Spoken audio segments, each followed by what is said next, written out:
ಆಗಿರತಕ್ಕಂಥ YouTube channel study with ಪರಶುರಾಮ್ಗೆ ಸ್ವಾಗತವನ್ನು ಕೋರ್ತೀನಿ. SA2 ಪರೀಕ್ಷೆ 2025ರಲ್ಲಿ 8ನೇ ತರಗತಿಯ ಪ್ರಥಮ ಭಾಷೆ ಕನ್ನಡದಲ್ಲಿ ನಾನೇನು ಮಾಡ್ತಾ ಇದ್ದೀನಿ, ಮಾರ್ಗದರ್ಶಿ ಪ್ರಶ್ನೆ ಪತ್ರಿಕೆ 2 ಕೀ ಉತ್ತರಗಳೊಂದಿಗೆ ಹಾಕ್ತಾ ಇದ್ದೀನಿ. ಇದು ಆನ್ಯುವಲ್ ಸಿಲೆಬಸ್ ಇದೆ, ವಾರ್ಷಿಕ ಪರೀಕ್ಷೆ ಪಠ್ಯಕ್ರಮದಲ್ಲಿರ್ತಕ್ಕಂಥ ಒಂದು ಕ್ವಶನ್ ಪೇಪರು. ಆಮೇಲೆ ಇದರಲ್ಲಿ ಇರ್ತಕ್ಕಂಥ ನಾವೇನು ಮಾಡಬೇಕು ಅಂದರೆ 50 ಮಾರ್ಕ್ಸ್ ಕ್ವಶನ್ ಪೇಪರನ್ನು ಹಾಕಿದ್ದೀವಿ. ಆಲ್ರೆಡಿ ಒಂದು ಸೆಟ್ ಕ್ವಶನ್ ಪೇಪರನ್ನು ನಾನು ಹಾಕಿದ್ದೀನಿ, ಒಂದು ಸೆಟ್ಟು ಅದನ್ನು ಕನ್ನಡದಲ್ಲಿ ಪೋಸ್ಟ್ ಮಾಡಿದ್ದೀನಿ, ಹಿಂದಿದಲ್ಲಿ ಹಾಕಿದ್ದೀವಿ ಮತ್ತು SSLನೂ ಕೂಡ ಹಾಕಿದ್ದೀವಿ. ಉಳಿದ ವಿಷಯಗಳಲ್ಲಿ ಕೂಡ ನಿಮಗೆ 2 ಸೆಟ್ ಕ್ವಶನ್ ಪೇಪರ್ಗಳನ್ನ 50 ಮಾರ್ಕ್ಸ್ ಆ್ಯನ್ಯುವಲ್ ಸಿಲೆಬಸ್ದು ಆಗ್ತದೆ.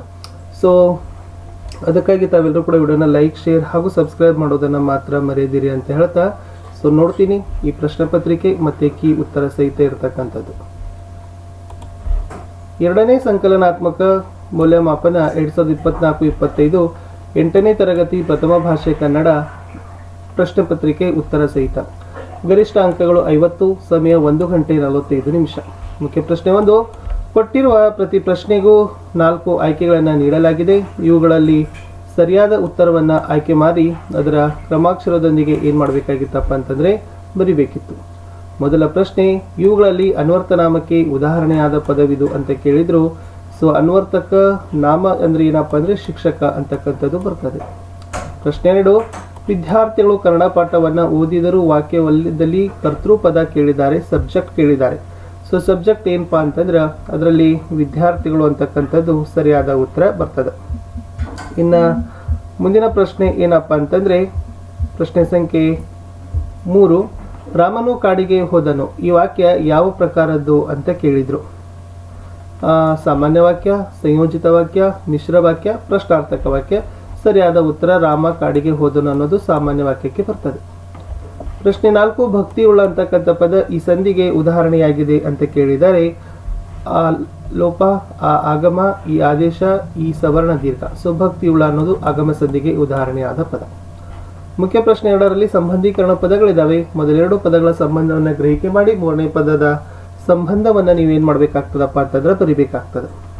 ಮಿಡಿ ಪನ್ನಾಗದೆ ಎಳಗರು ಅಂತ ಕೇಳಿದರೆ ಅದು ಎತ್ತಾಗದೆ ಅಂತಕ್ಕಂಥದ್ದು ಬರ್ತದೆ. ಇನ್ನು ಕಾರ್ಯ, ಕಜ್ಜ, ಭಕ್ತಿ ಡ್ಯಾಶ್, ಭಕುತಿ. ನಾನು, ನಾವು, ಸ್ವರ. ಉತ್ತರ ಸ್ವರಗಳು. ಹ್ರಸ್ವ ಸ್ವರಗಳು 6, ದೀರ್ಘ ಸ್ವರಗಳು ಕೇಳಿದರೆ 7 ಅಂತಕ್ಕಂಥದ್ದು ಬರ್ತದೆ. ಕೊಟ್ಟಿರೋ ಪ್ರಶ್ನೆಗಳಿಗೆ ಒಂದೊಂದು ವಾಕ್ಯದಲ್ಲಿ ಉತ್ತರಗಳನ್ನು ಬರೀಬೇಕು. ಒಟ್ಟು 7 ಪ್ರಶ್ನೆಗಳು, ಪ್ರತಿ ಸರಿಯಾದ ಉತ್ತರಕ್ಕೆ 1 ಅಂಕ. 7 ಪ್ರಶ್ನೆ 7 ಅಂಕ. ಪ್ರಶ್ನೆ 9, ರಹೀಮನು ಮಗ್ಗವನ್ನು ಮುಟ್ಟದೆ ಎಷ್ಟು ವರ್ಷಗಳಾಗಿತ್ತು? ಉತ್ತರ, ರಹೀಮನು ಮಗ್ಗವನ್ನು ಮುಟ್ಟದೆ 20 ವರ್ಷಗಳಾಗಿತ್ತು. ಪ್ರಶ್ನೆ 10, ಭಾರತದಲ್ಲಿ ಇತ್ತೀಚೆಗೆ ಯಾವ ಹುನ್ನಾರ ನಡೆದಿದೆ? ಪ್ರತಿಯೊಬ್ಬನು ನೀರು ಕೊಂಡು ಕುಡಿಯುವಂತೆ ಮಾಡುವ ಹುನ್ನಾರು ಭಾರತದಲ್ಲಿ ಇತ್ತೀಚೆಗೆ ನಡೆದಿದೆ. ಪ್ರಶ್ನೆ 11, ಕನ್ನಡ ತಾಯಿಯ ಬಶಿರ ಹೊನ್ನಗನಿ ಯಾರು? ಕನ್ನಡ ತಾಯಿಯ ಬಶಿರ ಹೊನ್ನಗನಿ ವಿದ್ಯಾರಣ್ಯರು. ನಿಜವಾದ ಬಂಧು ಯಾರು? ಯಾರು ನಮ್ಮ ಹಿತವನ್ನ ಬಯಸುವರೋ ಅವನೇ ನಿಜವಾದ ಬಂಧು. ಮುದುಕನ ಸೊಸೆ ಹೆಸರೇನು? ಮುದುಕನ ಸೊಸೆ ಹೆಸರು ಶಾಂತಿ. ರಾಯ, ಅಣ್ಣ ಎಂದು ಯಾರನ್ನ ಕರೆಯುತ್ತಿದ್ದರು?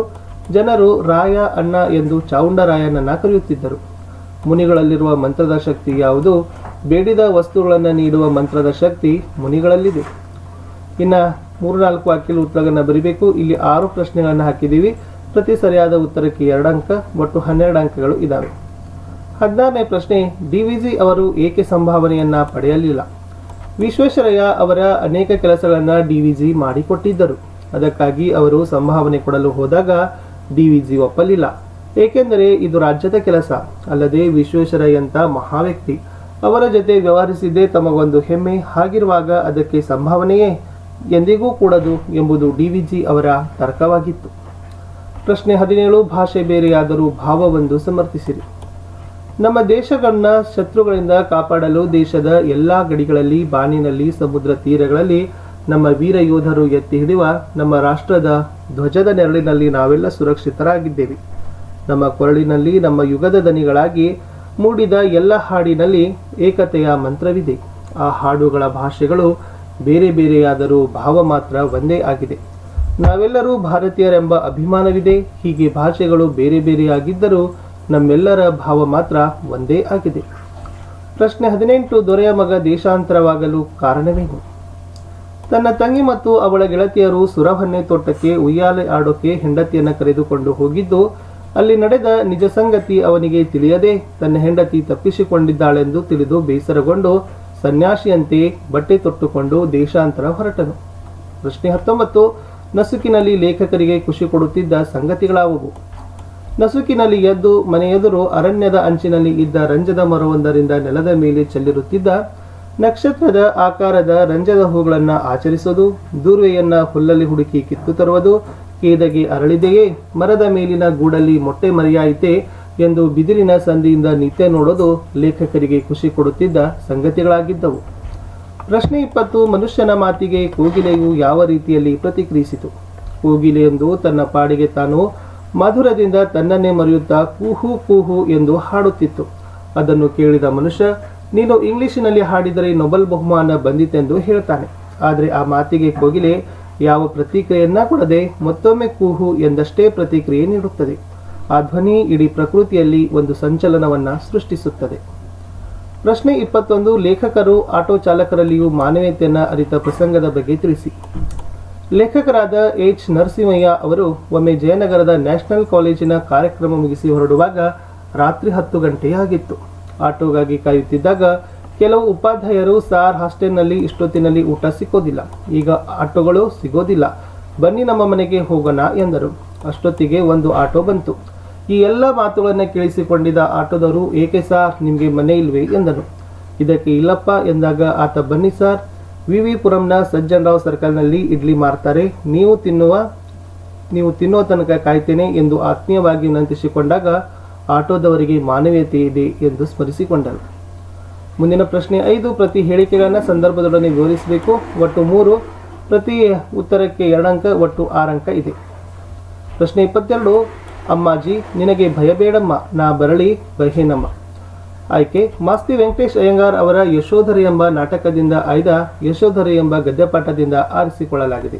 ಸಂದರ್ಭ ಸಿದ್ಧಾರ್ಥನನ್ನ ಮರಳಿ ಕರೆತರುವ ಬಗ್ಗೆ ಚರ್ಚಿಸುತ್ತಿದ್ದಾಗ ರಾಜನು ಬೇಹೀನನವರನ್ನ ಕಳುಹಿಸಿ ಸಿದ್ಧಾರ್ಥನ ಅನಿಸಿಕೆಯನ್ನ ತಿಳಿಯೋಣವೆಂದು ಹೇಳಿದಾಗ ರಾಹುಲ ಅದಕ್ಕೆ ಒಪ್ಪದೆ ತನ್ನ ತಂದೆಯನ್ನು ನೋಡಲು ತಾನೇ ಹೋಗುತ್ತೇನೆಂದು ಹಠ ಮಾಡೋ ಸಂದರ್ಭದಲ್ಲಿ ಈ ಮಾತನ್ನ ಹೇಳ್ತಾನೆ.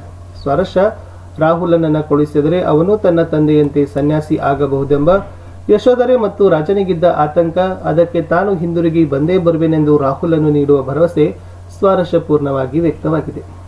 ಸ್ನಾನವ ಮಾಡಿದರೇನು ಫಲ ಅಂತಕ್ಕಂಥದ್ದು ಮುಂದಿನ ವಾಕ್ಯ ಇತ್ತು.